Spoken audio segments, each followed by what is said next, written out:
Hello friends, कैसे हैं आप सब? आज मैं आपके साथ शेयर करने जा रही हूँ अपना इवनिंग रूटीन। तो इस रूटीन की शुरुआत हो रही है रोड से, क्योंकि मैं जा रही हूँ अपने बेटे को लेकर एक क्रिकेट मैच में जो आज काफ़ी दूर है, और मैं ये हाईवे से आपको मिसिसागा शहर की झलक दिखा रही हूँ।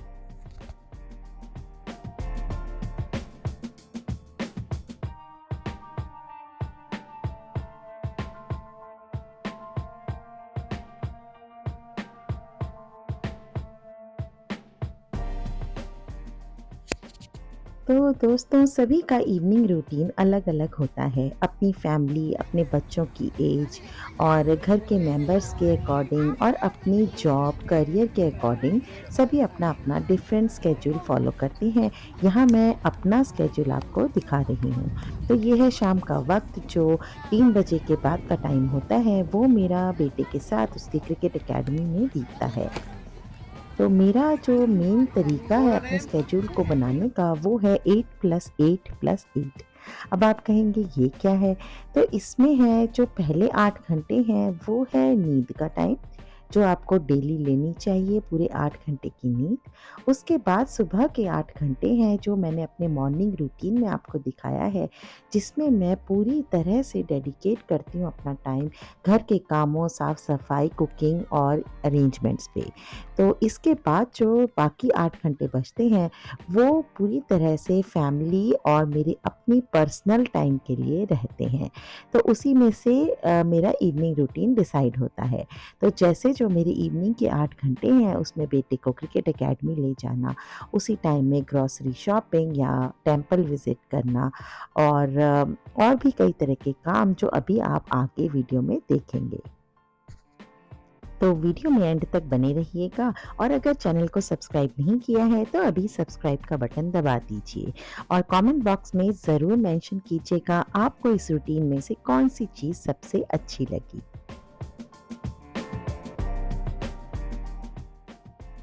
तो जो मेरा वीडियो पहले से देखते हैं वो जानते हैं कि मैं सोशली बहुत एक्टिव हूँ।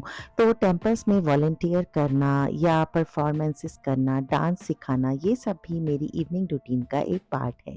तो यहाँ मैं त्रिवेणी टेम्पल में आई हूँ, जहाँ पर हम लोग इंडिपेंडेंस डे सेलिब्रेशन में उत्तराखंड का कल्चरल जो हमारा फ़ोक डांस होता है वो कर रही हैं। तो इस तरह से मंदिर में जाना, वहाँ वॉलंटियर करना और सोशली एक्टिव रहना मेरी अपनी पर्सनल लाइफ का एक बहुत ही इम्पॉर्टेंट पार्ट है।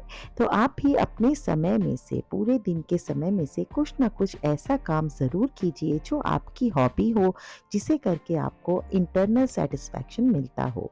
इन चीज़ों को करने से मिलती है मन की शांति और वो असली खुशी जो आपको एक आपकी पर्सनैलिटी को डेवलप करने में बहुत हेल्प करती है। इसके अलावा अगर आप और कुछ नहीं भी करते, तो किसी भी दिन जाकर मंदिर में कुछ देर बैठिए और वहाँ के भजन और सत्संग को सुनिए।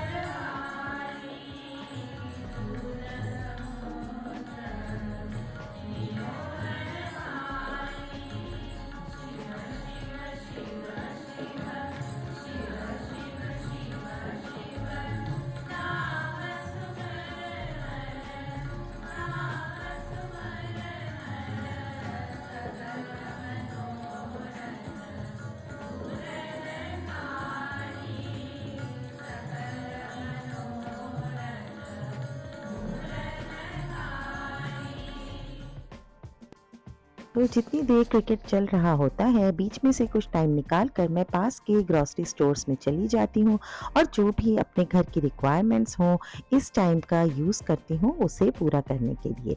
तो यहाँ पर प्लांट केयर का सामान हो या घर से रिलेटेड कोई सामान हो, फेस्टिवल से रिलेटेड हो, मैं उसकी शॉपिंग इस टाइम में ही कर लेती हूँ।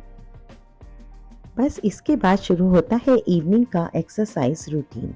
ये भी बहुत इम्पॉर्टेंट है, और अगर मॉर्निंग में एक्सरसाइज नहीं की तो ये और भी ज़्यादा इम्पॉर्टेंट हो जाता है।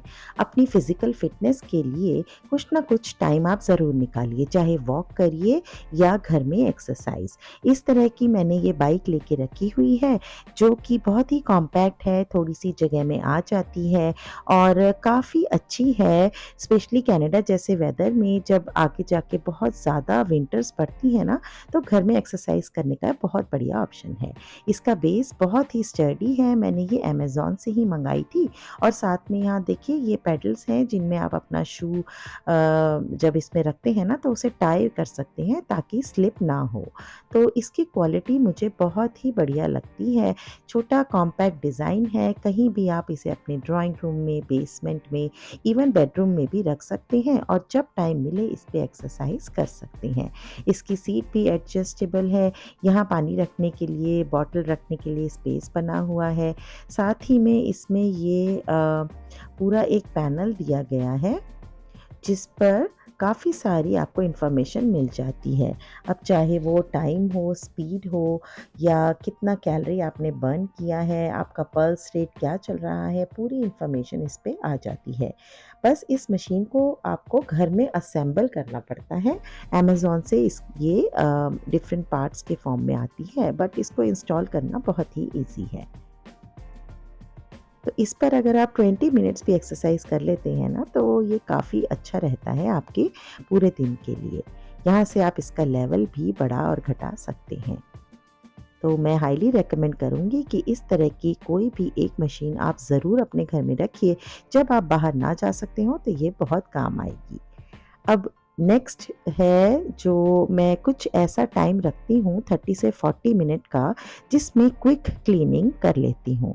इसमें क्या करना है आपको कि जो आप एक टाइम डिसाइड करें 40 मिनट्स का सपोज़, उसमें आप अपने घर का कोई भी एक एरिया ले लीजिए, उसे डीप क्लीन करें, रीअरेंज करें और जो भी एक्स्ट्रा सामान है उसे सॉर्ट आउट कर दें। इससे क्या होगा, आपका घर हमेशा मेंटेन रहेगा।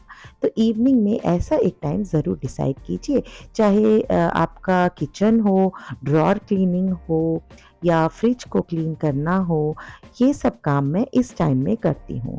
और इसके अलावा कभी-कभी मैं इस तरह से भी डिसाइड करती हूँ कि आज मैं अपर फ्लोर में कुछ क्लीनिंग करूँगी या अपने बेसिक जो हमारा मेन लेवल है उस पे क्लीनिंग करूँगी या बेसमेंट में कुछ एडजस्टमेंट्स करूँगी या सामान की रीस्टॉकिंग और अच्छी तरह से क्लोज़ेट को ऑर्गेनाइज़ करूँगी।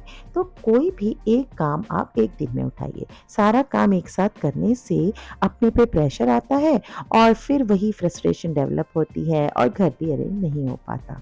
तो ये बेस्ट तरीका है अपने उन बाकी के शाम के 8 आवर्स को बिताने का।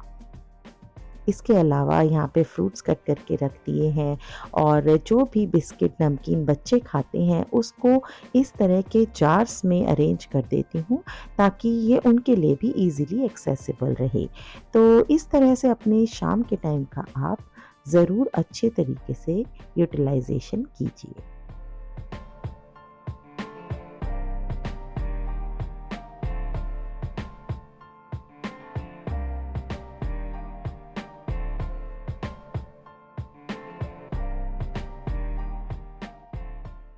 वैसे तो मैंने अपने मॉर्निंग रूटीन में बताया ही है कि मैं कुकिंग से रिलेटेड सारा काम मॉर्निंग में ही कर लेती हूँ और शाम को कुकिंग ज़्यादा नहीं करती, सिर्फ रोटी बनाना क्योंकि सब्ज़ी दाल तो तैयार होती है। बट हाँ, कभी-कभी बच्चों को कुछ स्नैक्स चाहिए तो जैसे मैं यहाँ वड़ा पाव बना रही हूँ, ऐसी कुछ रेसिपीज़ कभी-कभी बना ही लेती हूँ। तो आइए आपको भी सिखाती हूँ। यहाँ मैंने पैन में कलौंजी डाल दी है, साथ में गार्लिक और जिंजर डालूँगी और बॉइल्ड पोटैटोज़ को मैश करके इसमें मिला देंगे, थोड़ा कड़ी पत्ता और बेसिक मसाले ऐड करेंगे और उससे ये वड़ा पाव का जो मिक्सचर है वो बड़ी ही आसानी से मिनटों में रेडी हो जाएगा।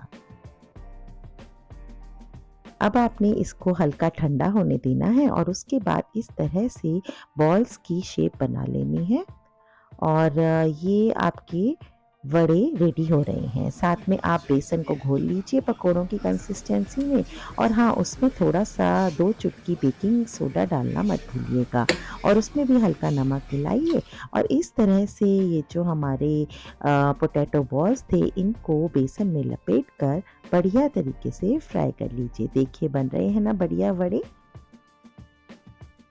इसमें भी मेरा एक फ़ॉर्मूला है 1+1 का।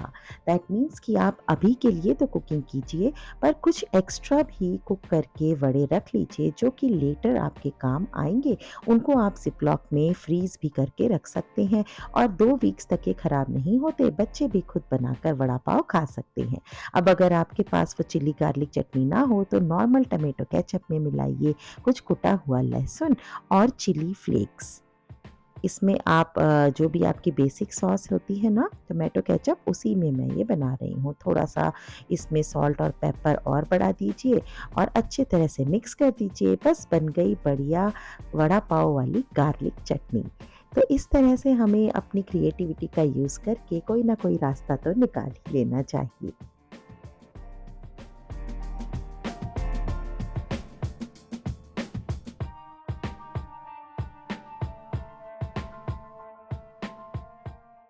बस अब कुछ हरी मिर्चों को स्लिट करके फ्राई कर लीजिए। ये वड़ा पाव के अंदर एक बढ़िया क्रंची फ्लेवर देती हैं। तो इनको मैंने फ्राई करके निकाल लिया है और अब बस जो बन होती हैं उसमें ऊपर-नीचे गार्लिक की चटनी लगाइए, वड़ा रखिए और हरी मिर्च रखिए। बन के तैयार हो जाएँगे आपके बहुत ही टेस्टी वड़ा पाव। इसके अलावा जो शाम का टाइम है वो मैं अपने क्रिएटिव कामों के लिए रखती हूँ। जैसे मैं यहाँ गणपति जी के स्वागत में ये बंधनवार बना रही हूँ, तो इस तरह का क्राफ्ट का सामान मेरे पास रहता ही है। जैसे कि ये स्पार्कल शीट्स हो गई और इसके अलावा फ़ोम शीट्स हो गई, hot glue gun, normal gun, इस तरह के डेकोरेटिव थ्रेड्स हैं। इन सब का यूज़ करके मैं झटपट से एक बंधनवार बना लूँगी, जिसको आप किसी भी फेस्टिवल ओकेज़न पर डेकोरेशन के लिए यूज़ कर सकते हैं।